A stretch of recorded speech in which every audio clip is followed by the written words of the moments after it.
안녕하세요. 저는 군대를 갓 제대하였고 남들과 마찬가지로 평범한 일반인 20대 후반의 남자입니다. 특별하게 다른 거라고 한다면 제 엄마는 엄청 젊어요. 21살에 저를 낳았다고 들었습니다. 요즘은 평균 30대에 결혼한다고 치면 저는 정말 일찍 태어난 거였죠. 그리고 우리 아버지는 저와 제 엄마와 같이 살지 않았습니다. 그냥 결론부터 말씀을 드리자면 아버지에게는 부인이 셋이나 있으셨거든요. 저희 집안이 아들이 무척 귀한 집입니다. 아버지는 본처와 둘째 부인에게서 딸을 6이나 낳았고 나는 셋째 부인의 아들입니다. 아버지는 돈이 무척 많은 사람이고 부인들에게 집을 한 채씩 사주어 그 집에서 아버지의 자녀들이 살고 있습니다. 그것도 새 집이 나란히 있고 우리 엄마는 아버지의 부인들 중에서 제일 어리고 피부톤이 제일 하얗습니다. 아버지는 일주일에 3번은 오셨습니다. 아버지는 키가 184cm입니다. 게다가 남성미도 넘치셨었죠. 엄마는 아버지의 방문을 준비하는 낙으로 살고 있는 듯 했어요. 아버지가 좋아하시는 음식, 아버지가 좋아하는 음악을 틀어놓고 아버지만 기다렸으니까요. 아버지는 유일한 아들인 나에게 교육비를 아끼지 않으셨고 나는 열심히 공부를 해서 엄마와 아버지에게 인정받는 낙으로 살았습니다. 사실 그것은 생존 본능이었어요. 6명의 누나들은 나를 시기했고 미워했습니다. 지나가기만 해도 노려봤어요. 특히 작은 엄마는 나를 안 보이는 곳에서 밀치기도 했습니다. 그런 일을 당했을 때 엄마에게 바로 말하지 않은 것은 아빠를 나눠 가진 큰엄마, 작은엄마의 스트레스를 나도 이해할 수 있었기 때문이었습니다. 할머니는 설에 나에게 가장 많은 세뱃돈을 주셨고 나에게 이 집안의 사업을 이어받을 유일한 장손이라며 계속 열심히 공부하면 많은 것을 물려줄 것이라고 호언장담하셨다. 그때 누나들의 표정을 잊을 수 없어요. 자기들이 물려받을 재산을 저 어린 놈에게 준다고 하며 도끼에 찬 그 눈빛을 말입니다. 그 당시 유일하게 웃고 있었던 사람은 아버지와 젊고 예쁜 내 엄마뿐이었어요. 아버지는 월수 금요일에 우리 집에 오셨고 기분 좋게 저녁 식사를 한 후 나에게 일찍 자라고 했습니다. 나는 두 분이 뭘 하려고 하는지 다 알고 있음에도 불구하고 아버지의 말을 들어줄 수밖에 없었어요.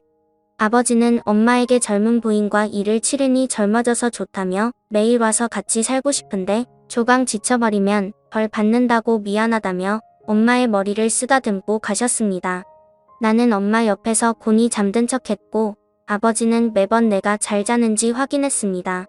엄마는 쟤는 한번 잠들면 옆에서 대포를 쏴도 못 들어요 라고 했습니다. 사실은 그렇지 않았어요. 그냥 잠든 척 하고 있었을 뿐이었죠. 엄마는 나를 잘 키워서 아버지 사랑을 독차지함과 동시에 아버지 재산을 많이 차지할 생각을 하고 있었어요. 너무 속 보이는 엄마가 여우 같다고 생각했지만 한편으로는 그런 의지를 가지고 사는 젊은 엄마가 안 돼 보이기도 했습니다. 그러던 어느 날 엄마와 아버지가 드라이브를 하다가 교통사고가 났습니다. 엄마는 크게 다쳐서 요양병원에서 살고 계신 지 벌써 8년이나 되었던 거죠. 아버지는 운이 좋아 몇 주간 입원 치료를 받고 쾌차하셨습니다. 나는 엄마가 없어 큰엄마의 도움을 받아 끼니를 해결했고 아버지는 그런 나를 더 안쓰럽게 여겼어요. 큰엄마에 대해 설명하자면 딱 봐도 맏며느리감입니다.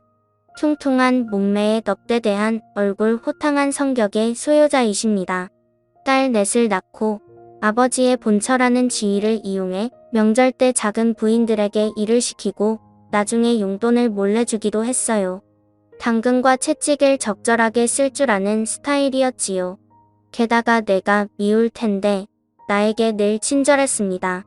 누가 보지 않아도 늘 한결같이 대해주었고 큰엄마가 만들어주신 고소한 잡채 오이소박이는 정말 일품이었어요. 내 존재가 무척 신경 쓰일 텐데 나에게 잘해주시는 큰엄마를 의지하게 되었습니다. 어느 날 엄마에게 면회를 갔다 온 후 차도가 없는 엄마를 생각하며 시무룩한 표정으로 집에 앉아 있는데 큰엄마가 술에 취해 반찬을 들고 오셔. 정씨가 힘내. 내 엄마는 반드시 회복할 거야. 희망을 잃지 마 하면서 내 등을 두드려 주었어요. 그런 큰엄마의 따뜻한 마음이 느껴져 큰엄마를 부둥켜 안고 울었습니다. 큰엄마는 나를 안아주고 마음껏 울라고 하셨습니다. 나는 그때 대학생이었고 2달 뒤에 군입대를 앞두고 있던 때였습니다.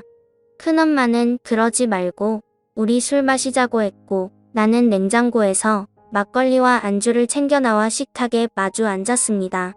큰엄마를 다시 보니 은근 남자의 마음을 이해해주는 포근한 성격이었어요. 나는 용기를 내서 말했습니다. 큰엄마, 오늘 큰엄마를 꼭 껴안고 자고 싶어요 라고 말입니다. 큰엄마는 엄마 품이 그리운데 엄마는 병원에 누워서 아들도 못 알아보고 있으니 얼마나 속상하니 큰엄마가 안아줄게, 같이 자자고 했습니다.